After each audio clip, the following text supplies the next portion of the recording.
మోకాళ్ల నొప్పులు, gas, gut health వంటి సర్వ రోగాలకు నివారణి అరుణ యోగా ఆముదం. మిమ్మల్ని ఫస్ట్ వీక్లో ప్రేరణ నాకు నచ్చదు అని చెప్పింది. మీ ఫీలింగ్ ఏంటి? యాక్చువల్ ఫ్రెండ్స్ కదా మీ ఇద్దరు? లేదు అంటే మేము కొలీగ్స్.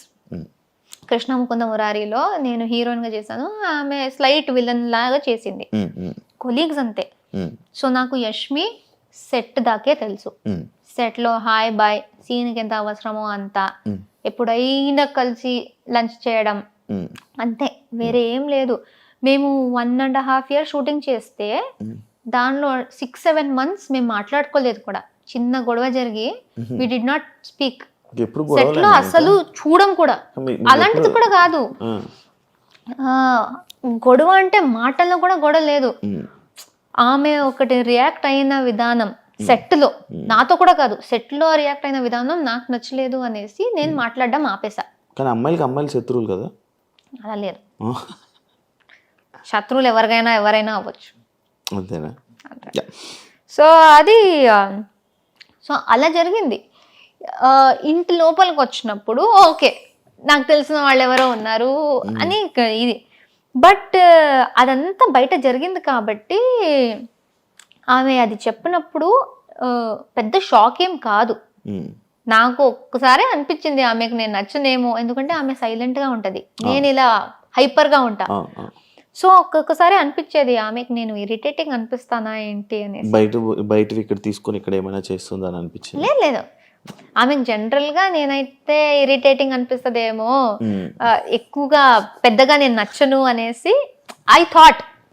బట్ ఆమె అప్పుడు అలా నాకు అస్సలు ఆ అమ్మాయి నచ్చదు కూడా అని ఓపెన్ గా చెప్పినప్పుడు ఇలా బ్రేక్ అయినట్టు అనిపించింది, ఒక झटका లాగా, ఒక స్లాప్ ఇచ్చినట్టు. అప్పుడు దట్ వాజ్ ద మూమెంట్. నేను ఐ థాట్ ఓకే, ఈ హౌస్ లో ఆ రోజే, ఆ సెకండ్ డేనే ఐ థాట్ ఈ హౌస్ లో ఎవరితో అయినా కలిసి బాగా ఉండు, కానీ ఎవరు నీ కోసం ఉండరు, అదొకటి గుర్తుపెట్టుకొని నాకు చెప్పాను. ఎవరితో ఎంతలో ఉండాలి అంతలో అంతే. సో ఆ సెకండ్ డేనే నాకు ఆ రియలైజేషన్ వచ్చేసింది. సో అప్పటి నుంచి నేను సిచ్యుయేషన్స్ బట్టి ఐ వాజ్ బాగా బాండ్ అవుతూ ఉంటే బాగా బాండ్ అవుతూ ఉంటా. లేకపోతే గొడవలు వస్తే ఐ విల్ లైక్ ఏదైనా నచ్చకపోతే నేను చెప్పేస్తా, అంత హ్యాపీగా ఉంటే హ్యాపీగా ఉంటా. వేరే ఈ టాపిక్. యాక్చువల్లీ స్టేజ్ మీదకి మీరు వెళ్ళేటప్పుడు రష్మిక మీ ఫ్రెండ్ అని చెప్పి చెప్పడం జరిగింది. ఎందుకు చెప్పారు? యాక్చువల్ ఆ టాపిక్ ఎందుకు వచ్చింది? రష్మిక ఫ్రెండ్ ప్రేరణ అనేసి లైక్ ఓటింగ్ గురించా, లేకపోతే ఎందుకు చెప్పింది ప్రేరణ? నాకు అస్సలు రష్మిక మ్యాటర్ వచ్చిందే నచ్చలేదు. నాకు ఇప్పుడు దాకా లైక్ ఈ కామెంట్స్లో కానీ ఇప్పుడు ఇంటర్వ్యూస్లో కానీ ఇది వస్తుంది కూడా నాకు నచ్చట్లేదు. ఎందుకంటే నేను అనుకున్నా ఇది వచ్చేది నాకు ఎఫెక్ట్ అవ్వకూడదు. నేను ఎప్పుడు రష్మిక మ్యాటర్ తీసుకురాలే. నేను ఫస్ట్ ఇంట్రొడక్షన్ లోనే ఎవరు నాగ్ సార్కి లైక్ టీంకి చెప్పారో తెలియదు, కానీ ఆయన అది అడుగుతారు కూడా అని నాకు తెలీదు, ఎక్స్పెక్ట్ చేయలే. నీకు ఒక సెలబ్రిటీ ఫ్రెండ్ ఉంది కదా అని అడిగేశారు. నాకు రియలైజ్ కూడా కాలేదు ఎవరనేసి. అండ్ నాకు ఇప్పుడు గుర్తులేదు ఆయన చెప్పింది, ఆయననే రష్మిక పేరు చెప్పారా లేకపోతే నేను చెప్పానా తెలీదు. మీరు చెప్పారు పేరు, ఆయన అడిగారు, జస్ట్ క్వశ్చన్ అడిగారు. ఆయన నాకు ఆమె గురించి అడిగారు. సో చాలా పెద్ద సెలబ్రిటీ, చాలా మంది తెలుసారంటే చాలా పెద్ద సెలబ్రిటీ మా ఇండస్ట్రీలో, నీకు ఆమె తెలుసు అన్నారు. అప్పుడు నాకు ఫ్లాష్ అయింది, ఓ రష్మిక. సో అది ఆయనకు ఎవరు దాని గురించి చెప్పారో తెలీదు. అండ్ అప్పటి నుంచి స్టార్ట్ అయిపోయింది ప్రతి ఒక్కరు నువ్వు దాని గురించి అడగడం. And I don't like it, ఎందుకంటే అది ఇలాంటి ఆమె ఇప్పుడు ఏ స్టేజ్కి వెళ్ళిపోయిందో, ఇప్పుడు బిగ్ బాస్ సంబంధించిన దాంట్లో ఈజీగా ఎవరైనా మిస్అండర్స్టాండ్ చేసుకోవచ్చు. రష్మిక గురించి మాట్లాడుతుంది అంటే పాపులారిటీ కోసమా అనేసి.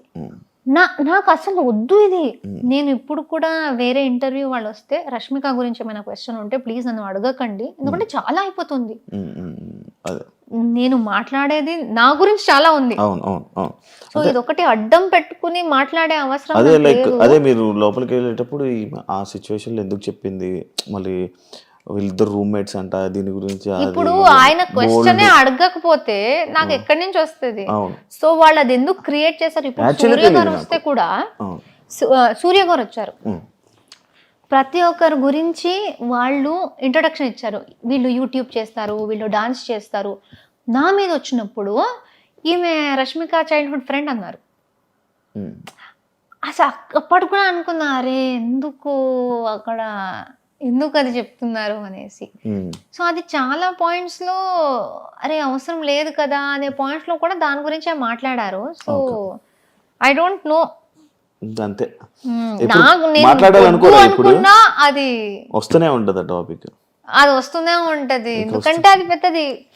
ఇంకెక్కడి నుంచి అది కంటిన్యూ అవుతుంది. ఏం చేస్తారు మరి? ఇగ్నోరా? అంతే, ఇలా నవ్వేసి అలా తెలిసేయడం. హౌస్లో ఎవరిని బ్లాక్ చేసుకోవాలి, ఎవరిని ఫ్రెండ్ చేయాలి అని అన్న సిచ్యువేషన్లో వస్తే అందరినీ ఫ్రెండ్ చేసుకొని సోనియాని మాత్రం అలాంటి పర్సన్ నా లైఫ్లో వద్దు ఇది అని చెప్పి మీరు చెప్పడం జరిగింది. కానీ మీరు సోనియా పెళ్ళికి వెళ్ళారు. ఎలా ఇది నాకు అర్థం కాల. నేను ఫస్ట్ ఆఫ్ ఆల్ వాళ్ళు మాకు చెప్పింది ఏంటంటే, మీరు ఫాలోలో మినిమం ఒకటి పెట్టేసి ఎంతమైందైనా పెట్టొచ్చు, బ్లాక్ లో 100% ఖచ్చితంగా ఒక్కరు ఉండాలి అని చెప్పారు. అండ్ బిగ్ బాస్ చెప్పిన మాట ఏంటంటే, మీరు ఎవరిని పడట్లేదో, ఎవరిని మీరు హౌస్ తర్వాత కలవకూడదు అనుకుంటున్నారో వాళ్ళని ఇక్కడ పెట్టండి అని ఆయన అనౌన్స్ చేశారు. ఆయన అనౌన్స్ చేసిందే నేను రిపీట్ చేశాను, నేను కలవకూడదు అనుకుంటుంది అనేసి ఇలా పెట్టాను. కానీ అది అక్కడ ప్రక్రియ చేయాలి. సో ఉన్న వాళ్ళలో నేను అందరినీ పెట్టలేదు, నేను 7 or 8 members నే పెట్టాను. అంటే ఈమెను మెన్షన్ చేశారు కదా, లైక్ ఎవరినైనా కలుస్తాను కానీ ఈమెను అయితే ఎవరినైనా కలుస్తాను అని చెప్పలేదు. బట్ అది ఎంత వచ్చిందో తెలీదు. ఐ సెడ్ కొంతమందిని పెట్టేసి వీళ్ళతో నాకు మంచి బాండ్ వచ్చింది, వీళ్ళని పక్కాగా కలవాలి అనుకుంటున్నా, ఎందుకంటే ఈ బాండ్ కంటిన్యూ అయితే చాలా బాగుంటది అనిపిస్తుంది. బట్ అలానే అప్పుడే ఆమె మళ్ళీ హౌస్ బయట నుంచి వచ్చి మళ్ళీ నామినేషన్స్ లో నాకు చాలా గట్టిగా చాలా చాలా నెగిటివ్ గా మాట్లాడింది. సో అక్కడ ఉన్న వాళ్ళలో నేను ఖచ్చితంగా ఒకరిని పెట్టాలి అంటే నేను సోనియాని పెట్టాను. అండ్ చెప్పేది కూడా బిగ్ బాస్ ది వాయిస్ దే నేను క్యాచ్ చేసి అదే విధంగా చెప్పాను. కాబట్టి ఇట్ వాస్ లైక్ నేను ఇప్పుడుకి కలవను ఈ అమ్మాయినే అనేసి ఉంది. దాని తర్వాత బయటికి వచ్చాక ఇప్పుడు ఫినాలే వచ్చి నేను సోనియాది ఇమిటేషన్ చేశాను స్టేజ్ మీద నాగ్ సార్తో, సోనియాతో మాట్లాడాను, అదంతా ఓకే. పెళ్లి గురించి తెలిసింది. నేను అన్నాను నేను వెళ్ళను, ఎందుకంటే బాగుండదు, ఇప్పుడే అది బ్లాక్ది అంతా అయింది.